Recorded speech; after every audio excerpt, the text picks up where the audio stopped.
সকলেই খুব ভালো আছো। আমি তনুশ্রী আর তোমরা দেখছো তনুশ্রীস ওয়ার্ল্ড। আজকে আমি কোনো রকম ব্লগ ভিডিও নিয়ে আসিনি। আজকে নিয়ে এসেছি আমার কিচেনটাকে কি করে আমি সুন্দরভাবে অর্গানাইজ করে রেখেছি আর স্মার্ট লুক দিয়েছি, সেটাই তোমাদের সাথে শেয়ার করে নেব। আশা রাখছি আমার অন্যান্য ভিডিওর মতোই আজকের এই কিচেন টিপস ভিডিওটিও তোমাদের বরাবরের মতোই ভালো লাগবে। তো চলো দেখে নেওয়া যাক। আজকে ভাবলাম যে তোমাদের সঙ্গে আমার রান্নাঘরের এমন কিছু জিনিস আর ছোট ছোট টিপস শেয়ার করি যেগুলো আমি নিজের বাড়িতে নিয়মিত ব্যবহার করি। আসলে রান্নাঘর গুছিয়ে রাখার জন্য খুব দামি কিছু জিনিসের প্রয়োজন হয় না। আমরা প্রতিদিন যে জিনিসগুলো ব্যবহার করি সেগুলো যদি একটু বুদ্ধি করে সাজিয়ে রাখি তাহলেই কিন্তু কাজ অনেকটাই সহজ হয়ে যায়। আমি একটা জিনিস সবসময় চেষ্টা করি কাউন্টার টপের উপরে যতটা সম্ভব কম জিনিস রাখার। আর এই জিনিসগুলো যদি এই কাউন্টার টপের উপরে রাখতে যায় তাহলে কিন্তু জায়গা অনেকখানি বেশি লাগে, অথচ জিনিস কম ধরে। তাই আমি এই রকম একটা মেটালের র্যাক ইউজ করছি। এই র্যাকটি যেহেতু দুই থাকে তাই কিন্তু অনেক বেশি জিনিস একই জায়গায় ধরে। যেহেতু এটা দুটো থাক আছে তাই জিনিসগুলো রাখতেও যেমন সুবিধা এবং রান্নাঘর দেখতেও অনেক সুবিধা, তেমনি সুবিধা আছে পরিষ্কার করার। রান্নাঘরের কাউন্টার টপের উপরে যত ফাঁকা থাকবে ততই কিন্তু আমাদের পরিষ্কার করার সময় অনেকটাই সুবিধা হয়।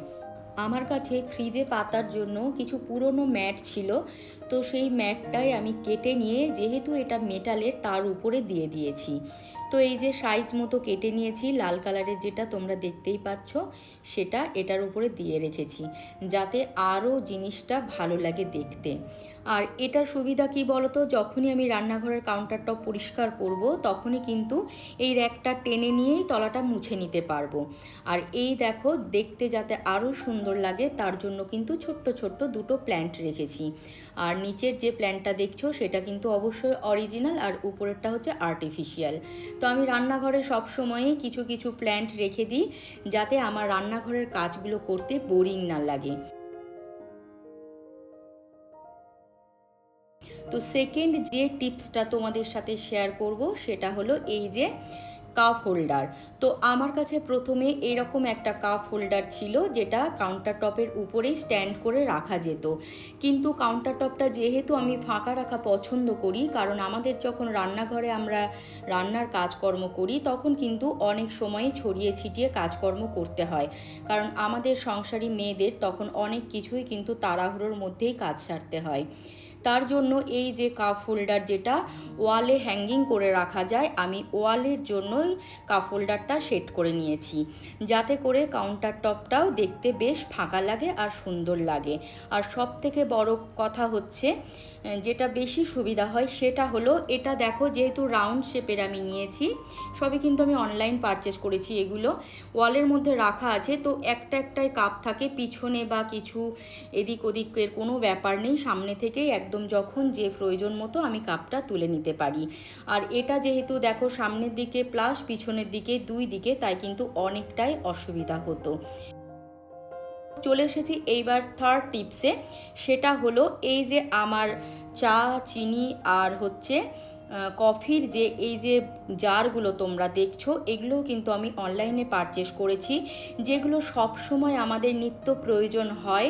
সেগুলো দেখবে সব সময়ই একদম কিচেনের ওয়ার্ড্রোবের ভিতরে রাখা পছন্দ করি না, কারণ যে কোনো মানুষ যদি ফট করে রান্নাঘরে ঢোকে বা তার যদি একটুখানি চা খেতে ইচ্ছে করে বা যেগুলো নিত্য প্রয়োজন সবসময় আমাদের হাতের কাছে লাগে, সেগুলো আমি কাউন্টার টপের উপরেই রাখাটা বেশি পছন্দ করি। তো এখানে যেহেতু কাপ হোল্ডারটা ওয়ালের মধ্যে রেখেছি আর এখানে পুরো টি কর্নার হিসেবে, মানে কর্নার বলবো না, টি জোন হিসাবে আমি এই জায়গাটা বেছে নিয়েছি। আর যে দুটো মাটির ভাঁড়ের মতো কাপ দেখছো সেটার যেহেতু হ্যান্ডেল নেই আর দুটো কফি মগ রাখা আছে, তো সেটা আমি এই যে র্যাক একটা, এই র্যাকটা ইউজ করছি। এই র্যাকটা পুরো আমার টি সেটের মতো হয়ে গেছে। 4 নম্বর যে টিপসটা হলো সেটা হচ্ছে এই যে এরকম একটা বাস্কেট আমি কিনে নিয়েছি। এটা অনলাইন অফলাইন খুব ইজিলি পাওয়া যায়। তো এই বাস্কেটটার মধ্যে যদি জলের বোতলগুলো রাখি তাহলে দেখতেও যেমন সুন্দর লাগে, আর বোতলগুলো এদিক ওদিক ছড়িয়ে ছিটিয়ে যায় না, আর কাউন্টার টপটাও যেন ভরে থাকে না, বেশ সুন্দর লাগে। আর সহজেই কিন্তু এটা সামনে পিছনে করে এই যে দেখছো এগিয়ে নিয়ে গিয়ে কাউন্টার টপটা পরিষ্কার করতেও সুবিধে হয়। তো তোমরাও এরকম জলের বোতল রাখার জন্য এরকম বাস্কেট ইউজ করতে পারো। আর এই যে স্পুন হোল্ডারটা দেখছো, এটা আমাদের প্রত্যেকেরই রান্নাঘরের খুবই একটা কাজের জিনিস। এটা বিভিন্ন সাইজের আছে, আর সবথেকে বড় কথা এটা রিভলভিং, তাই যখন যে সাইজের স্পুন আমাদের প্রয়োজন সেটা সেই মতো আমরা ইউজ করতে পারি। এই স্পুন হোল্ডারটার নিচে আমি একটা রাউন্ড শেপের কোস্টারও কিন্তু দিয়ে রেখেছি, যাতে দেখতে আরও বেশি সুন্দর লাগে। আমার কাছে এই ধরনের জিনিসের সবচেয়ে ভালো দিক হলো এটা খুব সাধারণ একটা জিনিস হলেও প্রতিদিনের রান্নাঘরের কাজটা একটু সহজ করে দেয়। আর এই যে আমার গ্লাস অয়েল ডিসপেন্সারটা দেখছো, এটা কিন্তু রান্নাঘরে আমার বেশ পছন্দের একটা জিনিস। তো এটা দুটো আছে, তো একটাতে আমি সয়াবিন অয়েল রাখি আর একটাতে সর্ষের তেল রাখি। যেহেতু এটা গ্লাসের তাই কিন্তু তেলটাও দেখতে পাওয়া যায় যে কোন জারে কোন অয়েলটা আছে। বিশেষ করে এর একটা বিশেষ সুবিধা কি বলো তো, এর মুখটা যেহেতু বেশ সরু তাই তেল ঢালার সময় একসঙ্গে অনেকটা তেল বেরিয়ে আসে না, অল্প অল্প করে তেল বের হয়। তাই রান্নার সময় কতটা তেল দিচ্ছি সেটা নিজের মতো করে কন্ট্রোল করতে পারা যায়। আগে অনেক সময় বোতল থেকে তেল ঢালতে গিয়ে একটু বেশি তেল পড়ে যেত, তো এই ডিসপেন্সারটা ইউজ করার পর আমার কিন্তু আর সেরকমটা হয় না। দেখবে অনেক বোতলের মুখটা অনেকটা বড় হয়, সেক্ষেত্রে কি হয় আমরা কম তেল রান্নায় ইউজ করব মনে করলেও কিন্তু অনেক সময় আমাদের অজান্তেই তেল কড়াইতে অনেকটা বেশি পড়ে যায়। তাই এই বোতলগুলো ইউজ করলে কিন্তু সেই অসুবিধাটা আর হয় না। কিচেনে আরও একটা প্রয়োজনীয় জিনিস হচ্ছে এই যে আমার ইউটেন্সিল র্যাকটা।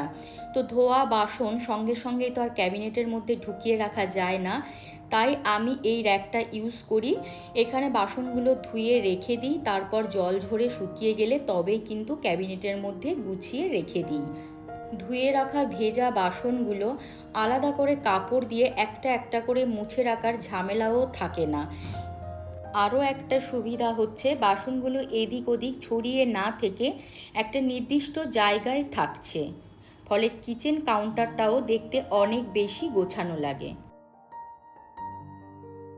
তো রান্নাঘরে আরও একটা কাজের জিনিস সেটা হচ্ছে এই যে টাওয়াল রাখার জন্য এরকম একটা রড আমি ওয়ালের মধ্যে লাগিয়ে নিয়েছি। এটা কিন্তু দুটো ভাগে আছে, তাই দেখো হাত মোছার জন্য এটা একটা ইউজ করি, আর এই যে আমরা গ্যাস ওভেন বা ইন্ডাকশন ওভেন বা কাউন্টার টপ মোছার পরেও কিন্তু টাওয়ালটা কোথায় মেলবো খুঁজে পায় না। তার জন্য যেহেতু এটা দুটো ভাগে আছে আমার বেশ সুবিধা হয়, একটা শুকনো রাখি হাত মোছার জন্য রান্না করতে করতে, আর একটা এই যে গ্যাস স্টোভ মুছি বা ইন্ডাকশন মুছি তার জন্য যে টাওয়ালটা থাকে সেটাও ওখানে মেলে রাখি। তো 9 নম্বর বা শেষ টিপস যেটা সেটা হচ্ছে এই যে গ্যাস ওভেনের নিচে একটা এরকম ট্রে রেখে দিয়েছি, যাতে করে আমরা যখন কড়াইয়ের মধ্যে কোনো কষাকষি রান্না করি খুন্তি বলো বা হাতা বলো কোথায় রাখবো এদিক ওদিক নামিয়ে রাখার জায়গা খুঁজে পায় না, তখন কিন্তু আমি ওই যে ট্রেটা দেখছো সেই ট্রেটার মধ্যেই রেখে দিই। তাহলে কি হয় রান্নাঘর অনেকটা নোংরার হাত থেকে বাঁচানো যায়। তো আজকে আমার রান্নাঘরে যে জিনিসগুলো তোমাদের দেখালাম, যেগুলো আমার প্রতিদিনের রান্নাঘরের কাজকে অনেকটা সহজ করে দিয়েছে, সেই প্রত্যেকটা জিনিসের লিঙ্ক আমি ভিডিও ডেসক্রিপশনে দিয়ে রাখলাম। তোমাদের মধ্যে কারো যদি কোনো জিনিস ভালো লেগে থাকে বা নিজেদের রান্নাঘরের জন্য প্রয়োজন মনে হয় তাহলে ডেসক্রিপশনে গিয়ে লিঙ্কগুলো দেখে নিতে পারো। তো চলো আজকের মতো ভিডিওটা এখানেই শেষ করে দিচ্ছি।